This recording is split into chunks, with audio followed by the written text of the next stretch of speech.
Mga kapatid, alam nyo ba na ang pinakamahalagang araw sa loob ng isang linggo ay yung araw ng pagsamba. Kaya po dapat nating bigyan ng parangal at ng pagpapahalaga yung araw ng pagsamba. Nalulungkot lang po ako dahil may mga tao na hindi pinahalagahan yung araw ng pagsamba. Alam nyo ba, sa Amerika, yung church-going attendance po sa Amerika, in the United States, yung adults attending church or synagogue every week. Tingnan po ninyo, noong 1992, mataas, no? Nasa, ano po yan, kumbaga ay sabihin natin na 300 o parang nasa bandang 30 pataas eh. Pero tingnan niyo yung percentage, no? Percentage ito. Pababa ng pababa hanggang 2019, mababa na, nasa 20 plus % na lang yung umaattend ng church sa Amerika. No wonder, napakarami po ng mga massacre, di ba, sa Amerika ngayon. Maya't maya, halos linggo-linggo, may mga massacre, may mga patayan. This because one of the major reasons is very few people are not going to church anymore. Tingnan niyo po dito naman sa atin. Ito po yung sa Catholic naman ito. Filipino Catholics. Noong 1994, ang taas nasa 65%. Pero tingnan nyo, yung pagdating noong 2012, napakababa na nasa 36% na lang. Lalo pa ngayon, all over the world, pinoprotesta nila yung bagong Pope. Sino ba ang Pope na Pope Leo XIV. Dahil very conservative pala itong Pope na to. Ang sabi niya, hindi magkakasal ang Catholic Church ng same sex. Kaya yung iba, hindi raw, boboycott daw nila yung Catholic Church. Itong Pope, si Pope Leo XIV, very strong sa kanyang, saka hindi rin niya pinapayagan yung abortion. Napakarami kasing mga Catholics ang nagpapakasal na same-sex tapos nag-aabort. Yung kanyang, yun ang sinabi niya, kaya sabi, ibo-boycott namin yung Catholic Church. So, kaya nag-react ako sa Facebook na ang sabi ko, so what if the Catholics will boycott the Catholic Church? Those who are not in favor of the proclamation of Pope Leo XIV. Because religion will not save a person. It is the relationship with Jesus Christ that can bring your soul to heaven. So, kaya nagpapasalamat tayo, ang buong mundo, nagpapasalamat tayo dahil yung Pope na Catholic Pope ay biblical yung kanyang stand regarding male and female sexes and regarding the importance of humanity, na against siya sa abortion, against siya sa same-sex marriage. So definitely, against siya sa homosexuality and lesbianism. So mga kapatid, sa umaga pong ito, ang pag-uusapan po natin ay patungkol sa bakit ba mahalaga yung Sabbath? Why do we need the Sabbath rest? Manalangin po tayo. Thank you, God. We pray, O Lord, that this morning, you will open our mind, heart, soul, and spirit, O God, as we listen to your word. I pray, O God, that you will make us ready to receive your word this morning. Nawa, Panginoon, ay maunawaan namin ang kahalagahan ng Sabbath rest or ng pamamahinga pag-araw ng linggo. Salamat po, O Diyos. Ikaw po, Panginoon, ang magpaliwanag sa bawat isa ng kahalagahan ng iyong mga salita. We bind all the works of the enemy in this place. We rebuke the works of Satan in this place. And we invite the ministry of the Holy Spirit and the ministry of angels to be in this place. Thank you, God. Sa pangalan ni Jesus, we command the angels of God in Jesus' name to arrest any demonic spirit in this place. Thank you, Lord Jesus. Hallelujah. Salamat po, Panginoon. Dalangin namin lahat ng karamdaman na naririto. Aming inuutusan na pumailalim sa paanan ni Kristo habang ipinapangaral ang salita ng Diyos. Thank you, God. We worship you and praise you. In Jesus' name, give us, Lord, that concentration. Help us focus on your word. In Jesus' name, amen. Palakpakan natin ang Panginoon. Praise God. Amen, amen, amen. So, ano ba ang purpose ng Sabbath? Okay? Sabbath, ibig sabihin po nito, yung araw ng pamamahinga. So, basahin po natin, verse 27 of Mark chapter 2. The Sabbath was made for man, not man for the Sabbath. Okay? So, kasi, ang background po nito, yung po mga disciples ni Jesus, nanguha ng pagkain doon sa sa bukid. Yung mga pariseo, yung mga kontrabida ng mga religious leaders sa panahon ni Jesus, sabi, ano ba yan? Araw ng pamamahinga, araw ng Sabat, nagtatrabaho. Yan ba talaga ang mga makadiyos? Galit na galit yung mga pariseo. So, ang sabi ni Jesus, kung kapag kayo, meron kayong asno, o hayop na nahulog sa sa patibong, hindi ba inililigtas nyo? Sabi ni Jesus, sa araw ng Sabat, ano ba ang dapat gawin? Hindi ba dapat gumawa ng mabuti? Kaya sabi ni Jesus dito sa Mark 2:27, parallel passage of Luke 6:1-11, the Sabbath was made for man, not man for the Sabbath. So, ibig sabihin, yung Sabbath, yung pamamahinga, ay ginawa ito para sa tao. Hindi ang tao ang ginawa para sa araw ng pamamahinga. Naunawaan po ninyo. So sinasabi ni Jesus, huwag kayong maging mga legalistic. Kumbaga, iginawa ang araw ng pamamahinga para sa kapakanan ng mga tao. Hindi baligtad na ginawa ang mga tao para sa araw ng pamamahinga. May kaibahan yun. Malaking kaibahan nun.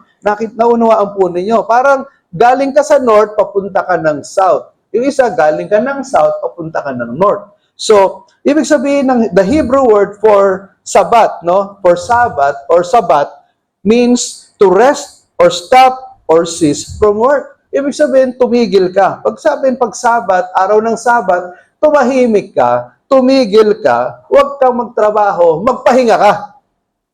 Naintindihan po ninyo? Okay. Yun talaga ibig sabihin ng Sabbath or rest. Pamamahinga sa Tagalog. The creation of Sabbath in Genesis 2:2-3, basahin po natin.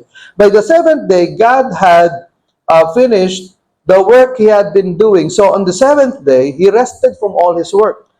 And God blessed the seventh day and made it holy, because on it He rested from all the work of creating that He had done. So, ibig sabihin sa Tagalog po nito, ang Diyos mismo, nung kinilikha ng Diyos ang mundo, ilang araw niyang ang creation? Ilang araw ang creation? 6 or 7? Sino sabing 7? Sino sabing 6? Yeah. Sino nagsabing 5? 4? 3? Iba, hindi nagtataas ng kamay. Hindi alam. So, 6 days of creation.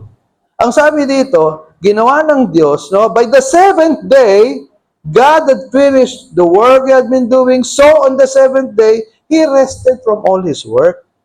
So, kaya nga, ang Diyos ang lumikha nung seventh day, na yung ikapitong araw. Binless niya yung ikapitong araw at ginawa niya itong banal.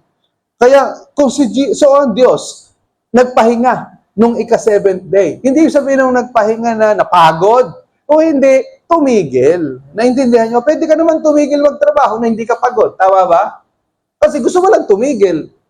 Gusto mo mag-relax, pero hindi ka pagod. Naintindihan nyo ba? Ganun hindi napapagod ang Diyos. Okay? Gusto lang niyang, ibig sabihin dito, gusto niyang i-emphasize ng Diyos na nilikha niya lahat. Yung universe, nilikha niya sa loob ng 6 na araw. Yung ikapitong araw, may nilikha din siya. In a sense, nilikha niya yung seventh day or the Sabbath day. Sabbath. Naunawaan po natin. Now, what's the meaning that Sabbath was made for man? Ano yung sabihin nung ang Sabbath o yung pamamahinga, araw ng pamamahinga, ay ginawa para sa tao at hindi ang tao para sa Sabbath? Una, 3R po yan. Number 1, relationship.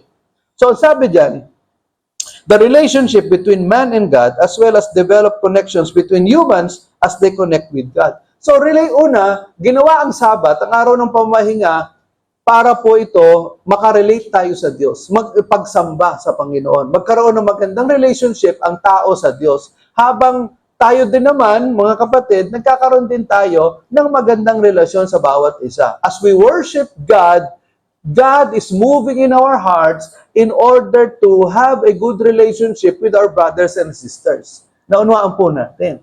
Kaya nga, hindi pwedeng alam ba, nag-worship service, tapos nag-aaway. Hindi pwede yun. Naalala ko yung isang pastor, nung diniliverance ko, yung pastor mismo diniliverance ko Ay ko, paano ka nakapasok dyan? Demonyo ka. Galit. Ano pa? Sama ng loob. Ano pa? Puot. Sabi ko sa assistant niya, isulat mo isulat. Sabi ko, ilang kayo dyan? 20 kami. So, ang ginawa, sa pangalan ni Kristo, pinadadalang ko ng apoy itong mga demonyong ito. Nagpaikot-ikot. Sabi ko, sa pangalan ni Kristo, lumayas ka dyan. Lumayas. Pagkatapos noon, tinanong ko yung pastor, pastor, may karga ka pala. Ito yung assistant mo, witness. Ano ibig sabihin nito na yung pinasukan ng demonyo sa iyo, galit, puot, sama ng loob, paghiganti? Ano yun? Naku, pastor. Kaya pala sa mga miyembro ko, magkakagalit, pamilya sa pamilya. Kasi alam mo, pastor, pag nagpe-preach ako, galit ako. Galit ako doon sa mga pala-absent. Galit ako doon sa mga hindi sumusuporta sa gawain ng Panginoon. Kaya pagka nagpe-preach ako, galit ako, yung galit ko, nag-transfer pala sa mga miyembro ko. Kaya magkakagalit yung mga miyembro ko, pamilya sa pamilya. O sabi ko, humingi ka ng tawad sa Diyos. Diba? Nakargahan ka dahil sa galit. So mga kapatid, yung Sabat, it's supposed to be, harmonious relationship, magpatawaran tayo sa ating mga kasalanan. Hindi pwede yung pagka nakita mo, grabe, no? Talagang iniirapan mo, grabe yung hirap mo, $1,000 ang halaga. Dapat, magpatawad ka. Kasi hindi ka patatawarin ng Diyos kung hindi ka marunong magpatawad. Paano ka makakapag-worship punong-puno yung puso mo ng galit? Naintindihan niyo ba? Paano ka makakapag-worship yung mga taong naririto ang sama ng loob mo? Hindi ka makamove on. Naintindihan niyo ba? Umatin ka na lang sa iba. Huwag na lang dito. O kaya mag-SM ka na lang. Baka may mapala ka pa. Naintindihan niyo ba? Pangalawa, responsibility. A responsibility rather than a burden, with individuals encouraged to prioritize acts of compassion, kindness, and service towards others. Sabihin, meron tayong responsibilidad na gumawa ng kabutihan sa tao. Kasi sabi ni Jesus, ano ba ang araw ng Sabat? Ano ba ang araw ng pamamahinga? Hindi pa araw ito ng paggawa ng kabutihan? Yun ang sabi niyo sa mga Pariseo. Kaya meron tayong responsibility to do good to others during Sabat. Naunawaan po ninyo, ngayon pong araw, no? At sa mga susunod na every Sunday, mag-isip ka, Lord, sino ang gagawin ko ng kabutihan ngayong araw na to? Di ba pwede yun? Sino yung gagawin ko ng kabutihan? Sino yung gusto mong gawan ko ng kabutihan? Ilalagay ni Lord sa isip mo yan. Yung bang sabihin natin, alam niyo, sabihin niyo na, Brad, pinagpipray kita. Sister, pinagpipray kita. Or, kung may extra kang pera, sabihin mo, ito para sa iyo, pang merienda. Pamasahe. Number 3, restoration. Restoration, by taking a break from business of life, individuals can recreate, refocus themselves, and reconnect with their values and rejuvenate their energy for the week ahead. Sabbath rest is the cure for burnout, depression, discouragement, distress. So, ibig sabihin, nare-restore tayo during Sabbath. Ano sabihin nung nare-restore? Ibig sabihin kasi, you take a break from the business of life, pagod na pagod ka mula Lunes hanggang Sabado, ginagawa mong araw ang gabi, gabi ang araw, ang tulog mo 3 oras lang. So pagdating ng araw ng linggo, magpahinga ka naman. Kung yung mga cellphone, kahit iPhone 16, Max, no? Max pa, no? Kumbaga, pinagpapahinga yan eh. Hindi ba pinagpapahinga yung mga... Gamitin mo yung cellphone mo ng 24 hours, 24/7. Kung hindi sumabog yan. Ikaw pa, tao ka lang, naunawaan natin, magpahinga ka. Kaya nga yung recreation, paghiwalay nyo, recreation.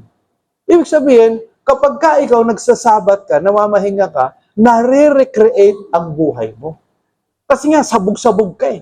Ngayon, nagkakaroon ng recreation. Naintindihan natin.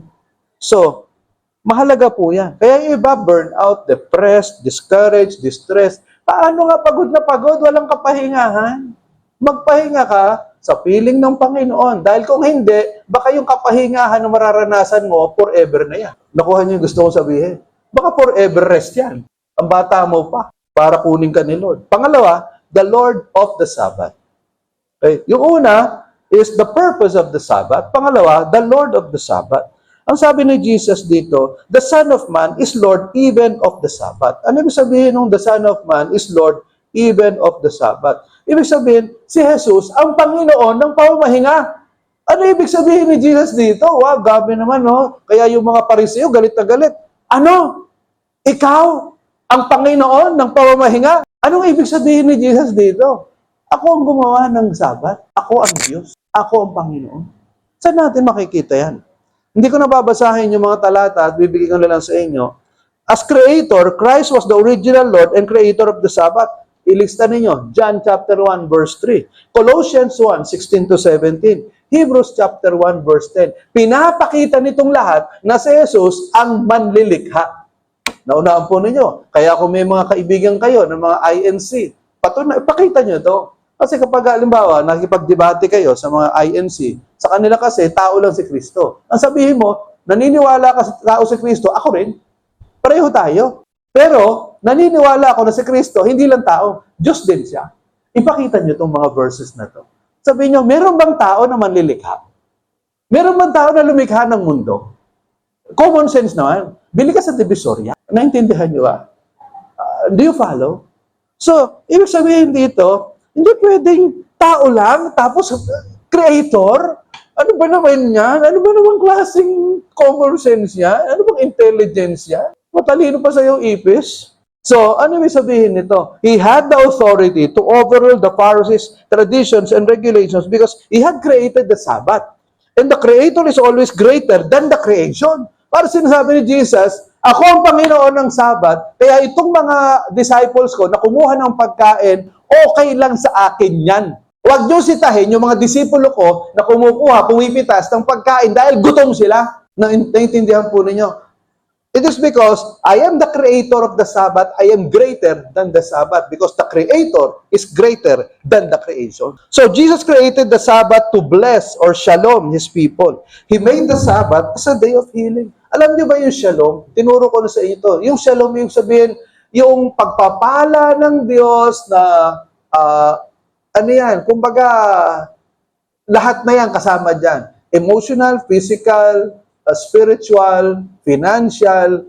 So, yan yung pag sinabi yung shalom. Pag sinabi mo, halimbawa, kay Junjun, o kaya kay JJ, kay Tricia, kay Cha, na shalom. Sinasabi mo, God bless you with all the blessings that God has in store for you, physical, emotional, spiritual, financial, at lahat ng gusto mong blessing. Yan yung sabihin ng shalom. Naintindihan po ninyo. That's why when Jesus created the Sabbath, He wants to give us shalom. Okay?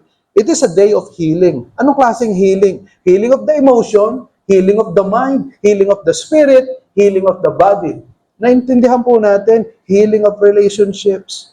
Kaya napakahalaga nung umatin tayo ng worship, hindi lang yung, ano gagawin natin? Kakanta tayo, sige, kanta-kanta, talon-talon. Ang sabi dyan, jump din. Sabi, dance, dance ka naman. Ano ba? Ano daw, magbasa daw ng Bible. Makinig sa sermon. Hindi lang yun. Because while you are here, God is blessing you. While you are here, God is giving you peace of mind. While you are here, God is giving you, a peace of heart. Naintindihan ninyo? Meron nga ako mga iniimbita dito na pagkatapos, sabi, Pastor, hindi naman ako iyakin Well, bakit iyak ako ng iyak habang nagpe-preach ka? Sabi ko, Holy Spirit yun. Kasi hinihipo ka ng Panginoon. Naintindihan nyo? Naikwento nga, merong isang estudyante sa nursing din. Pasaway yan, pasaway. Magpa-finals na. Sabi ko, bagsakin. Ay ko, lahat ng mga estudyante, this coming Sunday, I'm inviting you, paalam kayo sa magulang ninyo, pag hindi kayo pinayagan, huwag kayong magpumilit. Attend our church. Pasaway. Pagkatapos kong mag-preach, di kamayan na, umiiyak. Sabi ko, umiiyak? Hindi ko po alam saan ba't umiiyak ako Hindi ko iyakin. Sabi ko, it's the Holy Spirit. The Holy Spirit is touching me. So mga kapatid, when you come here, hindi mo alam, yung iba, parang, iba yung pakiramdam mo, di ba? Parang, ano ba to Lord? First time ko itong meron nga iba nagsasabi, pagpasok pa lang dyan sa gate, iba na yung pakiramdam nila Na para silang pumasok sa hindi sa impyerno ha, para sila pumasok sa langit. Hindi lang maipaliwanag yung pakiramdam nila. And because that is the presence of God. Naintindihan niyo ba? Okay? So, yun naman mga inaantok, yung mga nakakatulog, ibig sabihin, hinahayaan yung maghari ang demonyo sa inyo. Kasi yan ang gagawin ng demonyo eh. Hindi ka naman puyat. Pero pagdating mo dito, antok na antok ka. And that is the work of the devil. So, wag mong hayaan yan. Labanan mo kasi ayaw ng demonyo talaga na makikinig tayo ng mensahe ng Panginoon. Naintindihan po ninyo? So, basahin po natin Lucas 6:6 hanggang 10. Okay, sabay-sabay. 1, 2, 3. Nang isang araw ng pamamahinga, pumasok si Jesus sa sambahan ng mga Hudyo at nangaral. May isang lalaki roon na paralisado ang kanang kamay. Binantayang mabuti ng mga tagapagturo ng kautusan at ng mga pariseo si Jesus kung magpapagaling siya sa araw ng pamamahinga upang may maiparatong sila laban sa kanya. Pero alam ni Jesus ang iniisip nila. Kaya sinabi niya sa lalaking paralisado ang kamay, tumayo ka at lumapit ka dito sa harapan. Lumapit ka ang lalaki at tumayo sa harapan. Pagkatapos sinabi sa kanila ni Jesus, tatanungin ko kayo, alin ba ang pinapahintulot ng kautusan sa araw ng pamamahinga? Ang gumawa ng mabuti o ang gumawa ng masama? Ang magligtas ng buhay o ang pumatay? Tiningnan silang lahat ni Jesus, pagkatapos ay sinabi niya sa lalaki, iunat mo ang iyong kamay. Iniunat nga ng lalaki ang kamay niya at gumaling ito. Tingnan nyo, nagpagaling si Jesus sa araw ng Sabat. Pero tingnan nyo, gusto kong puntuhin dito, no? Sabi ni Jesus, tumayo ka at lumapit dito sa harapan. Sinabi ba nung may sakit na, ayoko nga. Kung paghagalingin mo ako, pagalingin mo ako dito. Di ba? Ano sabi doon? Lumapit nga ang lalaki at tumayo sa harapan. O tingnan nyo sa baba. Ang sabi ni Jesus, iunat mo yung mga kamay. Sinabi ba nung lalaki na, bukas na? Ano sabi nung lalaki? Iniunat nga ng lalaki ang kamay niya at gumaling ito. Anong gusto kong puntuin dito? If you want to experience the blessing of God, you must learn to obey. Hindi pwede yung, ako, i-bless ako ni Lord, kahit di ako ma-attend ng church, i-bless niya. Kahit hindi ako malis ng bahay, kahit hindi ako makinig sa sermon, kahit hindi ko maintindihan yung sermon na yan, kahit hindi ako mag-pray, kung i-bless ako ni Lord, i-bless ako ni Lord. Yan ang pinakamalaking pagkakamali mo. Kayang gawin ng Diyos yan. Pero gusto ng Diyos makita yung puso mo. Makita ni Lord yung obedience mo. Kasi without obedience, there is no blessing. Tingnan niyo yung lalaking ito. Sabi, tumayo ka dyan, tumayo. Lumapit ka rito, lumapit. Iunat mo yung kamay mo, inunat. O ano nangyari? Di gumaling siya. Naintindihan niyo ba? Ikaw ba gusto mong gumaling? Ikaw ba gusto mong pagpalain ka ng Panginoon? Matuto kang sumunod. Hindi yung pasaway ka. Okay? So, meron ako mga na-research sa internet. Many individuals share testimonies of their healing during Sunday church services, often attributed to prayer and the belief in divine intervention. These testimonies describe a variety of conditions, including physical ailments like stomach pain, back pain, knee pain, as well as emotional and mental struggles. So, tinagalog ko po, ang sabi dito, mga examples of healing testimonies during Sundays. Una, Mariah's experience. Ikinwento ni Mariah na ilang araw siyang nakaranas na matinding sakit sa tiyan bago ang Sunday church service. Pero habang nangangaral ng pastor, bigla raw nawala ang sakit na parang milagro. Laking gulat niya dahil instant ang kagalingan. Para bang na-relieve siya in just seconds. Pangalawa, Linda's healing. Si Linda na may matinding hapdi sa kanyang likod ay gumaling habang nanonood ng Sunday live stream service. Partida, no? Online yung pinanood. Ayon sa kanya, tinukoy ng pastor sa sermon ng kanyang kondisyon at bigla itong nawala. Isang himala raw ito na hanggang ngayon ay totoo sa kanyang buhay. David's miraculous improvement. Ibinahagi ni David na halos isang buwan siyang hirap igalaw ang balikat niya. Pero isang Sunday worship, biglang lumuwag ang kilos nito. Wala ring paliwanag ang mga doktor at therapist niya. Para sa kanya, ito ay isang biyaya galing kay Lord. Next, Hannah's recovery. Ang pamilya ni Hannah ay halos mawala na ng pag-asa dahil sa posibilidad ng blood cancer. Pero matapos silang ipag-pray at bigyan ng healing cloth sa church service, after 2 weeks, lumabas sa second opinion na wala siyang cancer. Isang milagro raw ito ng pananampalataya at panalangin. Panghuli, Jack's healing. Si Jack na na-diagnose na may polio noong bata pa ay gumaling matapos ipag-pray sa isang church service. Nakalakad at nakatayo siya, isang napakagandang patutuo ng kapangyarihan ng Diyos. So makita po ninyo, all over the world, people are testifying that when they attend the church, they experience some kind of healing. Maaaring hindi physical healing, pero emotional healing, spiritual healing, which is the most important, spiritual healing. Naintindihan po natin. Now, third major point, the significance of the Sabbath. Ano bang kahalagahan ng Sabbath? So, it is related to the fourth commandment. Ito, sa Exodus chapter 20. Kinuha ko Exodus chapter 20, verses 8 to 11. Basahin po natin lahat ang araw ng pamamahinga at gawin niyo itong natatanging araw para sa akin. Magtrabaho kayo sa loob ng 6 na araw, pero ikapitong araw, ang araw ng pamamahinga, ay talaga ninyo para sa akin. Ang Panginoon na inyong Diyos, huwag kayong magtatrabaho sa araw na iyon, pati ang inyong mga anak, mga alipin, mga hayop, o mga dayuhan na nanirahang kasama ninyo. Dahil sa loob ng 6 na araw, nilikha ko ang langit, ang lupa, ang dagat at ang lahat ng naririto, pero nagpahinga ako sa ikapitong araw. Kaya pinagpala ko ang araw ng pamamahinga at ginawa itong natatangi araw para sa akin. So tingnan po ninyo, the fourth commandment. Ano ba yung unang commandment? You shall have no other gods beside me. Pangalawa, you shall not make any graven image in the likeness in heaven, on earth, or in the sea. Huwag kang sasamba sa nilikha ng kamay. Yun ang second commandment. Pangatlo is, you shall not use the name of the Lord your God in vain. At yung pang-apat, ang sabi diyan, banalin mo ang araw ng pamahinga. Sanctify or make it holy. So, mga kapatid, ano ba ang, yung gusto ko lang sabihin na, nung Old Testament, ang Sabat, Sabado. At yung mga Sabadista, kung Old Testament ang gamit nila, tama sila. Na Sabado ang pagsamba. Pero may New Testament na. Sa New Testament, yung Sabado naging Linggo. From Sabbath to the Lord's Day. Kaya po, yung Sabbath na ginagawa natin, actually, the more appropriate term is Lord's Day, hindi Sabbath Day.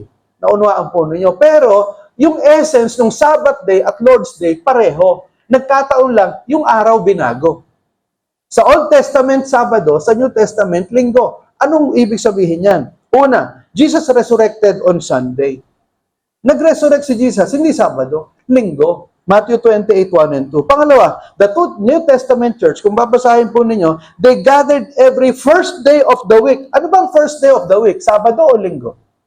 Pastor, Lunes. Ano first day of the week? Linggo.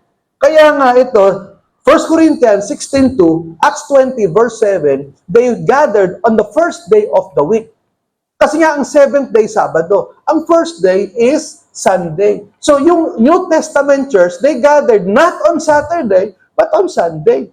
Pangatlo, the book of Revelation was given to Apostle John on the Lord's Day, first day of the week. Revelation 1:10. Habang nagwo-worship si John sa Patmos, in exile siya doon, so doon bumaba ang Revelation, the book of Revelation, from chapter 1 up to chapter 22.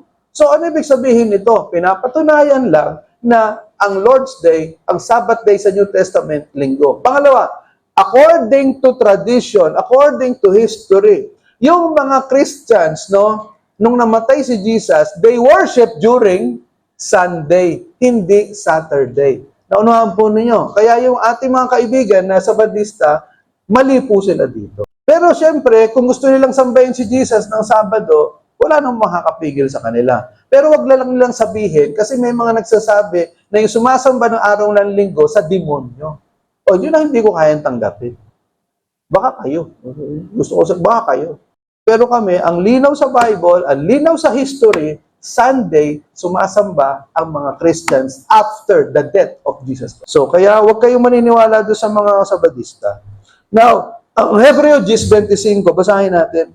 Huwag nating kaliligtaan ang pagdalo sa ating mga pagtitipon gaya ng nakasanayan ng iba. Sa halip, palakasin natin ang loob ng isa't isa. Lalo na kayo nakita nating malapit ang araw ng Panginoon. So tingnan niyo po ito, Sabi niya, huwag nating kakaligtaan. Ano sabihin na huwag kakaligtaan? Huwag mo aalisin sa isip mo.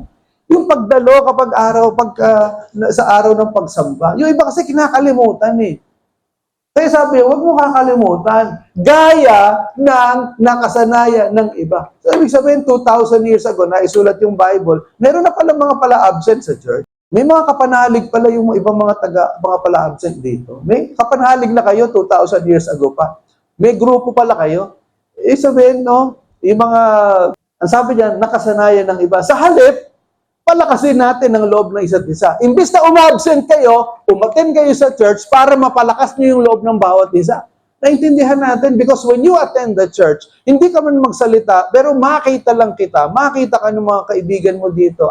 Umattend si Jules umattend si Francis. Umattend si Raymart. Nakaka-encourage naman. Pero alam ba, absent na naman. Absent na naman. Nakakapitong straight na to Baka ma-straight ni Lord dito Di ba nakaka-discourage? Kapag hanap ka ng hanap, ipapalo up mo, bibisitahin mo, tapos hindi pa rin na-attend ng church. Nakaka-discourage yun di ba? Naintindihan niyo ba? Kayo nga, ilagay niyo nga yung sarili niyo doon sa mga bumibisita sa mga pala-absent. Yung mga nagte-text sa, Sister, kumusta ka na? Ano naman nangyari sa'yo? Tapos hindi ka sasagutin, isisin ka lang. Ano mararamdaman mo? Ang saya-saya, sinin lang ako. Hallelujah, praise the Lord. Yun ba? Hindi. Sasama loob mo Masasaktan ka Kaya sabi, umattend tayo ng church, palakasin natin ang loob ng bawat isa. Yung mga nadi-discourage, sabi mo, Brad, pinagpipray kita. Yun lang, ang sarap na ng pakinggan nun. Kesa yung, Brad, sinusumpa kita. Palakasin natin ang loob ng isa't isa. Lalo na ngayon nakikita natin, malapit ang araw ng Panginoon. Ano ba yung araw ng Panginoon? Second coming.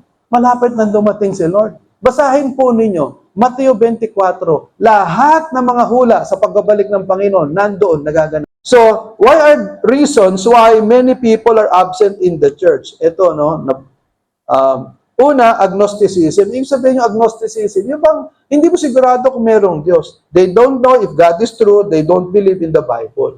Pangalawa, bad experiences in the church. Many have bitter experiences with their church leaders or co-members. Yung bang, napagalitan ka ni leader, nasita ka dahil pala absent ka, hindi ka gumagawa ng Zoe, sumama ang loob mo, ayaw mo palang nako-correct. Alam niyo yung mga kabataan na ayaw nako-correct, hindi kasi magandang pagpapalaki ng mga magulang din Hindi nasanay i-correct ng mga magulang nung sila'y lumalaki. Kaya pagka kinorek sa loob ng church, at sama ng loob. Maniwala kayo sa hindi, totoo yung sinasabi ko. Pero kapag isang kabataan, nasanay siya sa correction ng magulang, kapag kinorek ng teacher, kinorek sa church, hindi sasama ang loob niya. Maaaring masaktan niya, pero hindi sasama ang loob niya. Kasi sanay siya sa correction. Pero sa loob ng church, kapag halimbawa, marami, napagalitan ako. O kaya, eto naman, nagkautangan. Hindi nagkabayaran. Ayun na, talagang bad experience yun. Ayaw na umattend ng church.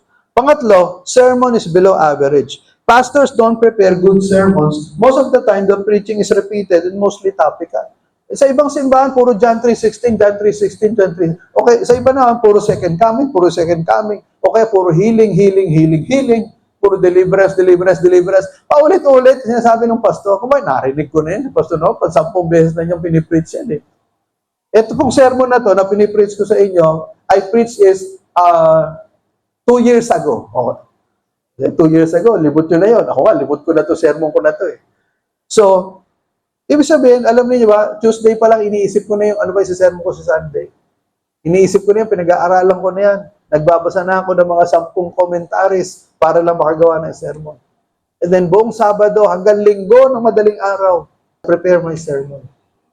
I spend mga 40 hours preparing one sermon. Gaano katagal na ako nagpe-preach? Since 1980, nagtuturo na ako ng Bible.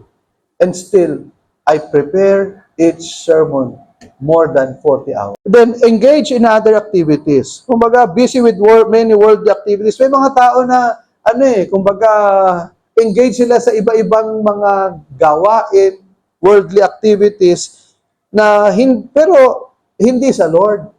Ang daming panahon sa maraming bagay, pero sa Panginoon walang panahon. Pero pagka nagka-problema, sino tatawagan? Si Lord pa din. Sa Lord, ba't naman nagkaganito ang buhay ko? Lord, bakit naman pinabayaan mo naman ako? Pero tanungin mo, gaano kadalas sa church to? Kung saan nakakarating, ang katinang paa, Kung saan-saan, pakikita mo yung mga post sa FB, nakarating sa Boracay, nakarating sa Pagudpod, nakarating sa ganito, seminar dito, conference dito, birthday dito, swimming dito, outing dito, pero sa church. When was the last time that they attended it? And then, not a priority. Many don't take God seriously as well as His church. Parang baliwala sa kanya yung church. Baliwala.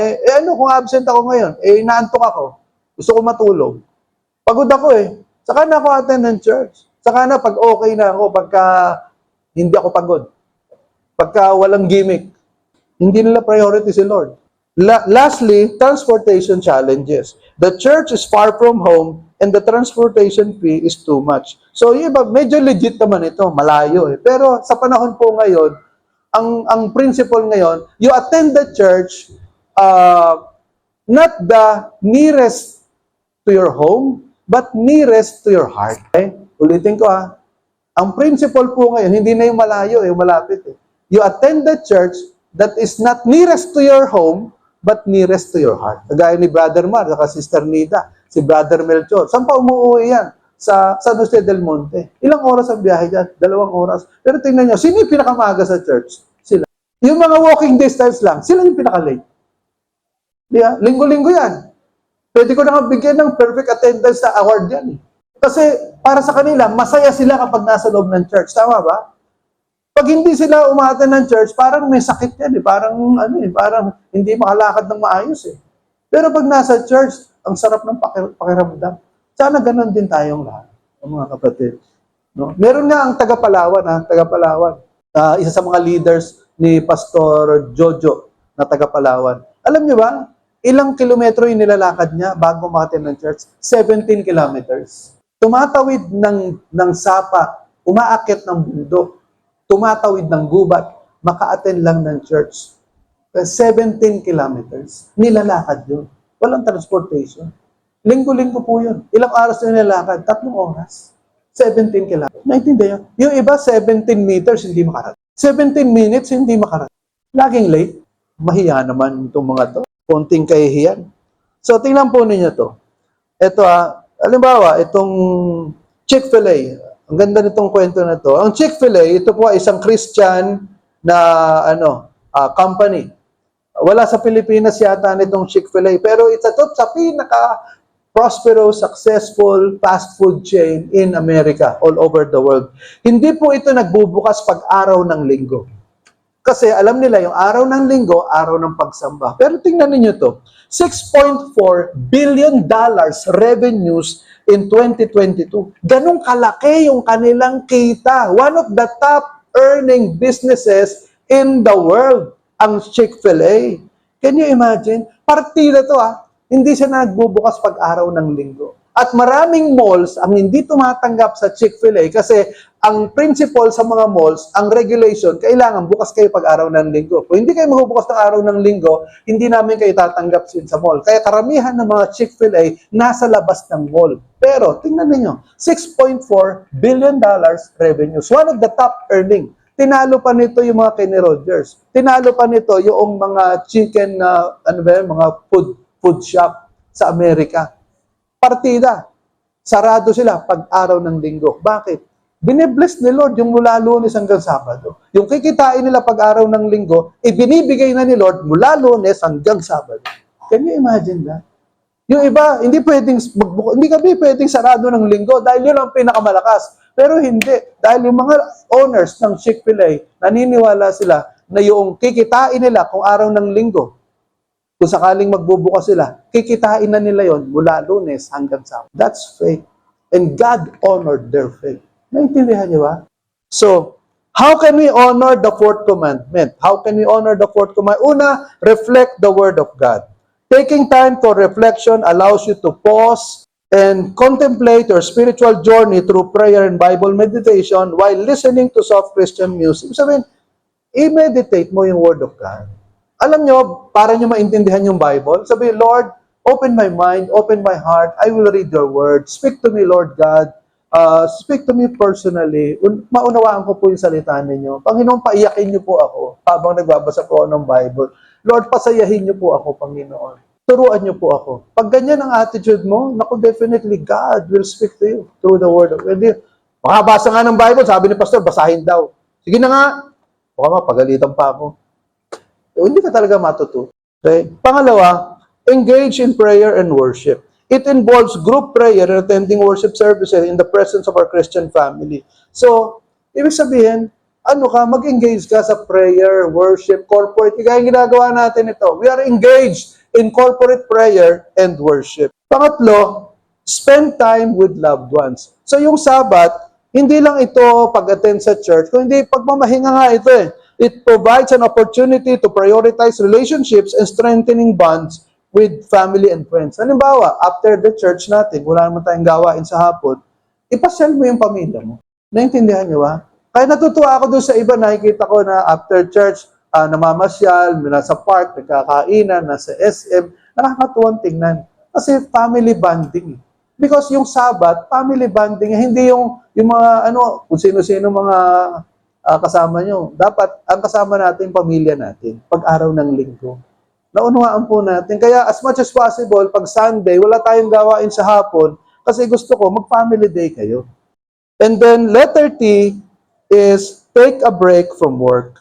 Observing Sabbath rest from work is essential for physical, mental, and emotional rejuvenation. It involves refraining from activities related to employment, business, or other obligations that cause stress and fatigue. This is the antidote to burnout. Ano yung burnout? Yung pagod ka na, ayoko na mag-aral, ayoko na magtrabaho. Yung parang depressed, discouraged, disappointed, naghalo-halo na, burnout ka na. Kumbaga, ubos na yung lakas mo, ayaw mo na. Bakit? Hindi kasi nagsasabat. Wala kang pahinga eh. Pagod na pagod yung utak mo, pagod na pagod yung katawan mo, pagod na pagod yung isip mo. Burnout ka na. Later on, gusto mo na magpakamatay. Kaya nga may Sabat eh. Kung ang Diyos nagpahinga, ikaw hindi ka naman Diyos. Naintindihan niyo ba? Kung the seventh, sabi sa Genesis chapter 2, verse 2 to 3, noong ikapitong araw, nagpahinga ang Diyos. Ikaw hindi ka nagpapahinga, masigit ka pa sa Diyos, ang galing mo naman. Pahipo nga. Naintindihan niyo ba? This is the antidote for burnout. So, okay, in summary, how can we honor the fourth commandment or sabi diyan, remember the Sabbath day by keeping it holy, reflect the word of God, engage in prayer and worship, spend time with loved ones, take a break from work or rest. Now, in conclusion, ang sabi dito sa verse 8 ng Exodus 20 verse, basahin natin lahat. Alalahanin ninyo ang araw ng pamamahinga at gawin nyo itong natatanging araw para sa akin. Okay? Alalahanin ang araw ng pamamahinga, gawin nyo itong natatanging araw, special. Pag sinabing special, holy, separated, kumbaga talagang, kumbaga special na special. Naintindihan nyo ba? Itong favorite story ko, si Eric Liddell in the 1924 Paris Olympics. Yung yung kanyang buhay ay naisa pelikula, yung Chariots of Fire. Ang Chariots of Fire, low-budget film. Kumbaga, walang nag-i-expect na mananalo to. Pero alam niyo, 1982, 4 na Oscars award ang nakuha nitong Chariots of Fire. Best Picture, Best Original Screenplay, Best Costume Design, Best Original Score.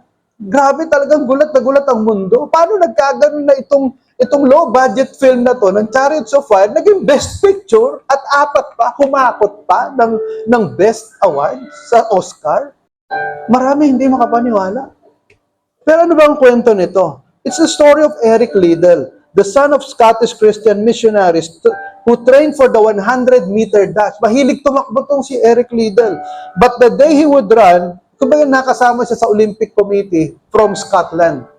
So, the day he would run, pero na Sunday, so he decided not to run because he chose to worship God that day. No, sa Olympics na, noong 1984, tatakbo na, sabi ng Olympic Committee, tatakbo kayo sa 100-meter dash, araw ng linggo. Sabi niya, hindi po ako tatakbo.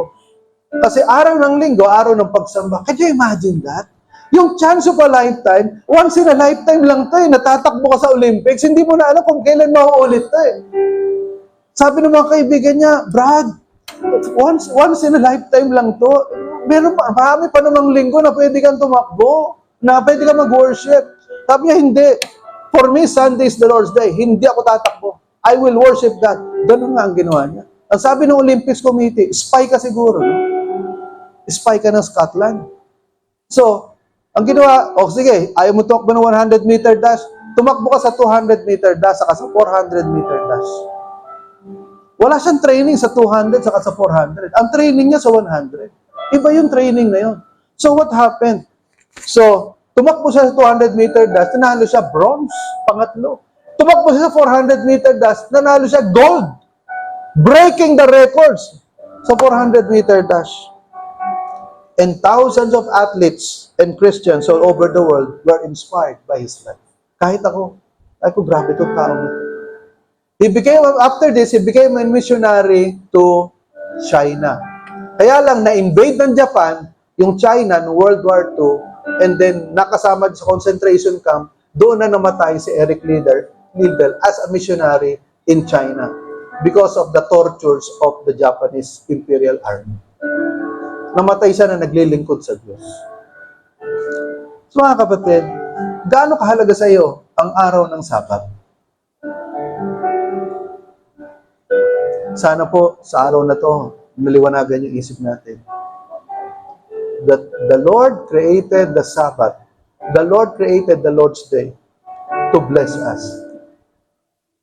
Let us pray. Hallelujah. Thank you, God. Salamat po, Panginoon, sa mensaheng pinagkaloob mo sa amin. I hope and pray, O Lord God, that every one of us have been enlightened by the message that we have just heard this morning, na napakahalaga po ng Sabat, na hindi namin dapat binabaliwala ang araw ng pagsamba. Nawa po mula sa araw na ito, maging malinaw po sa isip namin, sa aming mga puso, kung gaano kahalaga ang araw ng pagsamba, upang maranasan namin ang kapuspusan ng iyong pagpapala. Ito ang aming dalangin sa pangalan ng Panginoong Jesus. Palakpakan natin ang Panginoon. Praise God. Amen.